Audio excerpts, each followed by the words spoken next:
Magandang hapon mga ka-happy hour. Narito ang mga balita para sa MBC TV Network News Update 5 PM edition. Sa experts' opinion, direkta umanong ugnayan ng Mpox at HIV pinabulaanan ng mga eksperto. Ating silipin ang HIV at Mpox sa experts' opinion report ni Arnold Herrera. Sa gitna ng tumitinding banta ng Mpox sa Pilipinas, kasabay nito ang ugong ng fake news patungkol dito. Kaya naman mariing pinabulaanan ng mga eksperto ang sinasabi umanong ugnayan nito at ng sakit na HIV o Human Immunodeficiency Virus sa isa't isa.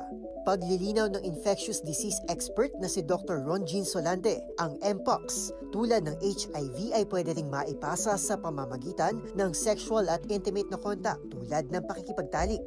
Paliwanag nito, ang HIV ay naiiba dahil isa itong progresibong uri ng impeksyon na nakukuha mula sa kontak sa bodily fluids ng isang tao na siyang dahan-dahang sumisira sa kanyang immune system at kalaunay lalala bilang AIDS o Acquired Immunodeficiency Syndrome na pwedeng ikamatay ng tao. Habang ang Mpox mula sa monkeypox virus ay isang sakit na nagdudulot ng rashes, pamamaga ng lymph nodes at pananakit ng mga kasukasuan.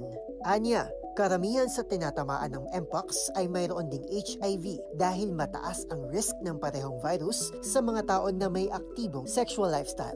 Hindi pa rin tukoy ang mismong pinagmumulan ng naturang virus, pero pinaniniwala ang carrier nito ang mga squirrel at unggoy.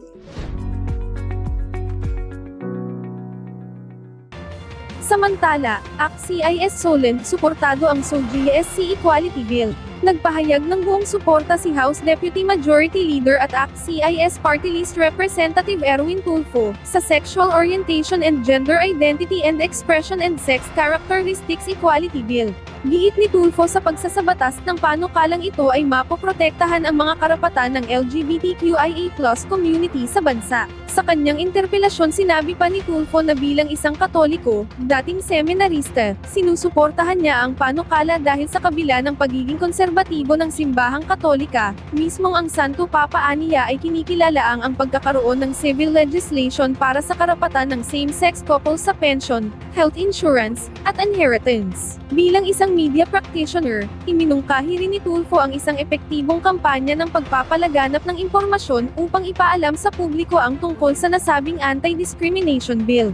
Bilang tugon, kinilala naman ni Bataan Representative Geraldine Roman, sponsor ang panukala, si Representative Tulfo at ang kapatid nitong si Senator Raffy Tulfo, dahil sa kanilang mga gender-sensitive na programa sa radyo, at palaging pagsuporta sa LGBTQIA+ community.